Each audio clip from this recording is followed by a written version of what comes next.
क्या करना है, दर्शन क्या है, आध्यात्म क्या है, खेती क्या है, धर्म क्या है। धर्म को जाने बिना, दर्शन को जाने बिना, आध्यात्म को जाने बिना, सनातन को जाने बिना तो वो कुछ भी विषय पढ़ लोगे तो अज्ञान अधूरा है।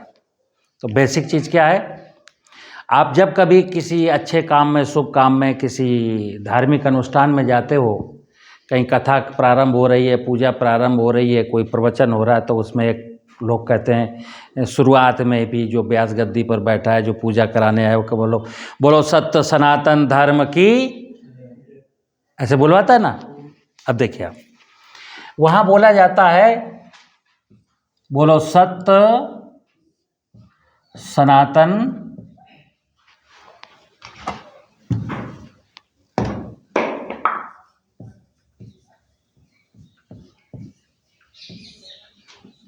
धर्म की जय। सत्य सनातन धर्म। मित्र, ये तीन शब्द ऐसे हैं, अगर तीन शब्द मुझे आज पता चल गए तो फिर हमसे बड़ा कोई ज्ञानी संसार में। दुर्भाग्य से जो ये नारा लगवा रहा है, जिसने ऐसा बोला आपको बोलने के लिए, सबसे अनुरोध किया बोलो सत्य सनातन धर्म की जय। मैं दावे के साथ कहता हूँ, ये आदमी से पूछा जाए कि तुम सत्य जानते हो, तुम सनातन जानते हो, तुम धर्म जानते हो, या बोलने वाले से पूछो कि तुमको सत्य पता है, तो सब लोग क्या बोलेंगे, पता वता तो नहीं है साहब, लेकिन अब वो एक पूजा हो रही थी तो उसमें उन्होंने कहा बोलो सत्य सनातन, हमने भी हाथ उठा दिए सत्य सनातन धर्म की जय। पता किसी को नहीं,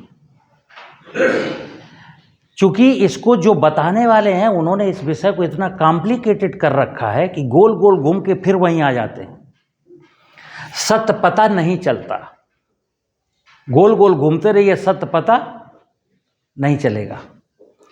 और ऐसी सनातन, जैसे आजकल एक विषय छिड़ा हुआ है, हम सनातनी हैं, हम सनातन संस्कृति को बचाएंगे, अगर सनातन मर गया तो,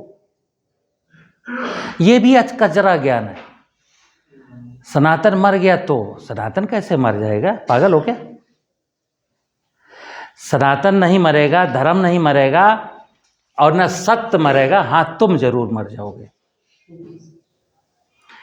अरे ये कैसे मर सकते हैं? लेकिन हाँ, अगर आपने इनको समझा तो आपकी लाइफ खुशनुमा बेहतरीन हो सकती है।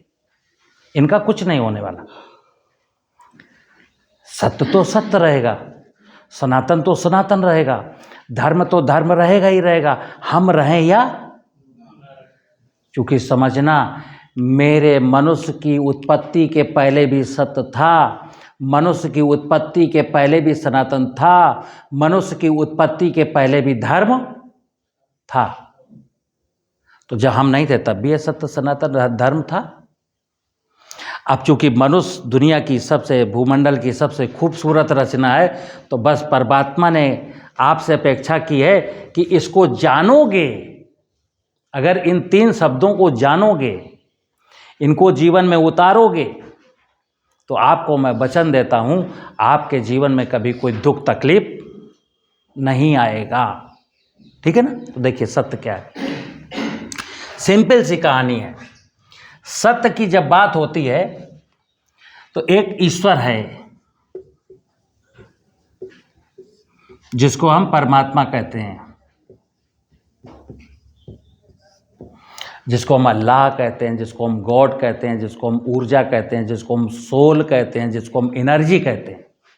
नाम आपकी मर्जी का जो मर्जी हो रख लो, बट वो एक सत्य इस संसार में है, उसकी मर्जी के बिना यहाँ पत्ता नहीं हिलता। लेकिन ये जो हमको भूमंडल पर जो बिखरी हुई माया दिखती है, इस पूरी माया के पीछे का जो रहस्य है कि ये माया चल कैसे रही है, तो उसके लिए समझना।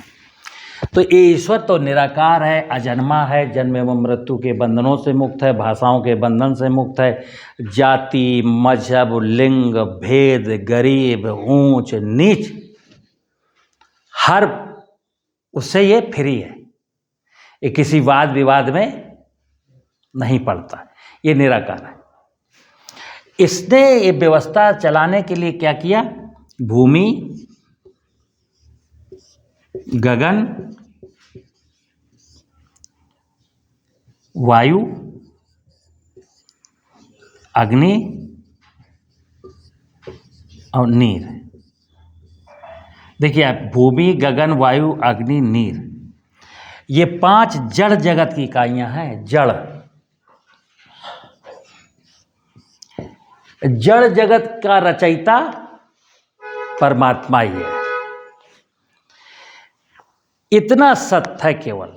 संसार में कितना सत्य है? ये 6 शब्द सत्य हैं।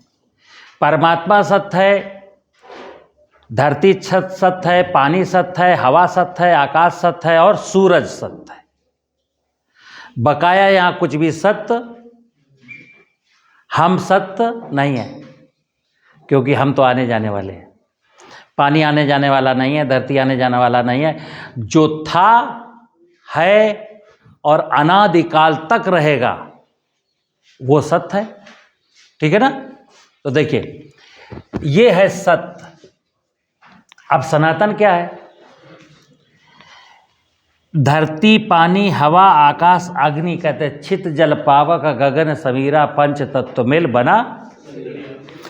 केवल मनुष्य का ही नहीं, गाय का, भैंस का, घोड़े का, गधे का, मधुमक्खी का, चींटी का, चींटे का, वनस्पतियों का, ये 5 तत्वों से मिलकर के शरीर सबके बने हैं। इसी में है ये 84 लाख योनियों के जीव जंतु वनस्पतियां।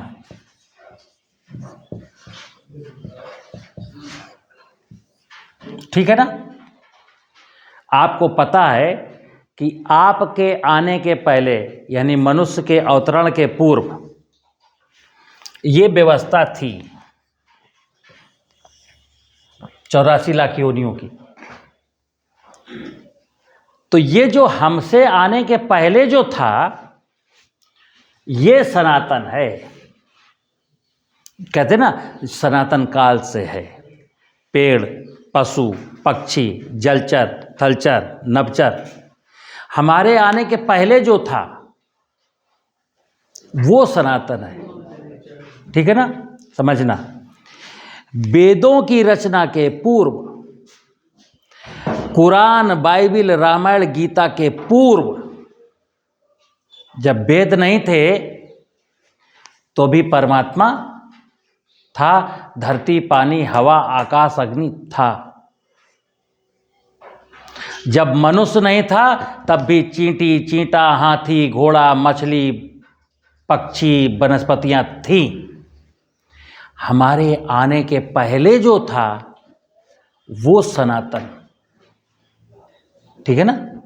ये सनातन है। अब धर्म क्या है? इनके प्रति देखिए, आप धरती में खेती करते हैं, बीज कहाँ बोएंगे? धरती में। गगन और वायु में पलेगा कि नहीं? अग्नि से फोटोसिंथेसिस करेगा कि नहीं? फोटोसिंथेसिस कैसे होगा? सूरज के प्रकाश से।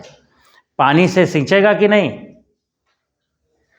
तो ये तो मूलभूत है कि खेती में हमको भूमि, गगन, वायु, अग्नि, नीर, उसके साथ साथ पॉलिनेशन होगा तो तितली, मधुमक्खी की जरूरत है कि नहीं?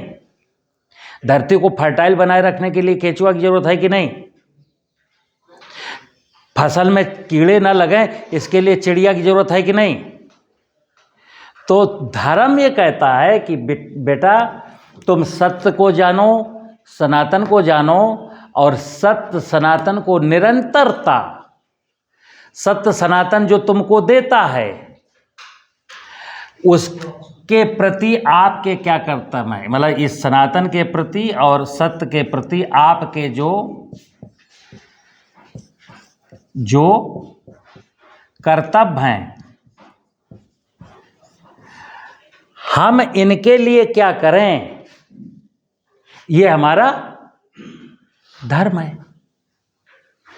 अब सुनना, जो व्यक्ति धरती की उर्वरता के लिए वर्षा अधिक होने के लिए, ग्राउंड वाटर को बचाने के लिए, तितली मधुमक्खी चिड़ियाँ बची रहें इसके लिए कुछ नहीं करता।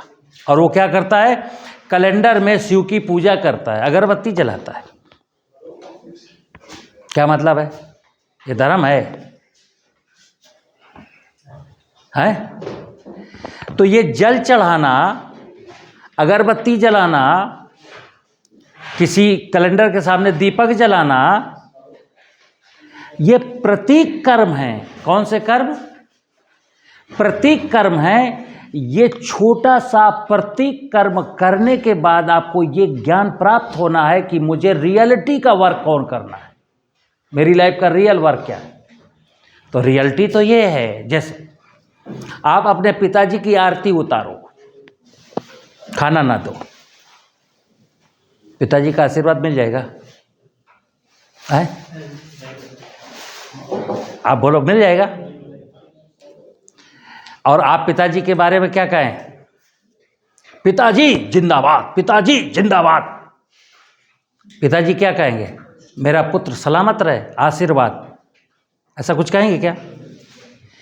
आपको ये तो कहिए, पिता के गुणगान तो करिए, लेकिन साथ साथ पिता को सोने का, जगने का, पाँव दबाने का, चाय पिलाने का, खाना खिलाने का, नहलाने का, धुलाने का, कपड़े वस्त्र खरीदने का, ये करोगे तो फिर पिताजी की जय जयकार भी मत करना। पिता तो समझता है ना, पिता को इतना बेवकूफ को थोड़ी है। और कहते हैं भगवान भाव का भूखा है, भगवान। लेकिन हम क्या कर रहे हैं? तो सत्य ये जो जड़ है और परमात्मा ये सत्य है। हमारी उत्पत्ति के पहले जो यहाँ था वो सनातन है।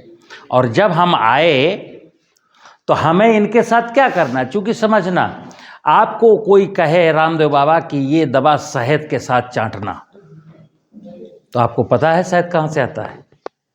मधुमक्खी से आता है मित्र। तो मधुमक्खी के प्रति आपका कर्तव्य बना कि नहीं बना? तो अभी तो क्या कर रहे थे? मधुमक्खी सरसों के फूलों से मधुरस ला रही थी और इसी समय महू लग गई, तो हमने इंसेक्टिसाइड डाल दिया, तो महू भी मर गई और मधुमक्खी भी खत्म हो गई। ये कैसा सत्य है आपका? ये कैसी जानकारी है? तो धर्म का निर्वहन तब तक संभव नहीं है जब तक कि मैं सत्य और सनातन को ठीक से समझ ना लूँ। और सत्य सनातन को ठीक से समझ लेना और जो मैंने कहा धर्म को निभाना, यही तो प्राकृतिक खेती है यार। इसमें मैंने माँ की भी सेवा कर ली, पानी को भी समझ लिया, सूर्य देवता को भी कंसीडर कर लिया, वायु माने जंगल को भी कंसीडर कर लिया, और नाना प्रकार के जलचर थलचर नपचर सब को कंसीडर कर लिया। मैंने कसम खाई है कि मैं किसी को मारने नहीं आया। मैं मारने नहीं आया हूँ किसी को, मैं तो हर इकाई का संवर्धन करने आया हूँ। यहाँ मच्छर भी खूब प्रफुल्लित हो, हमें कोई चिंता नहीं, लेकिन मेंढक भी हो। मेंढक रहेगा तो मच्छर का आतंक संतुलित रहेगा। ठीक है ना?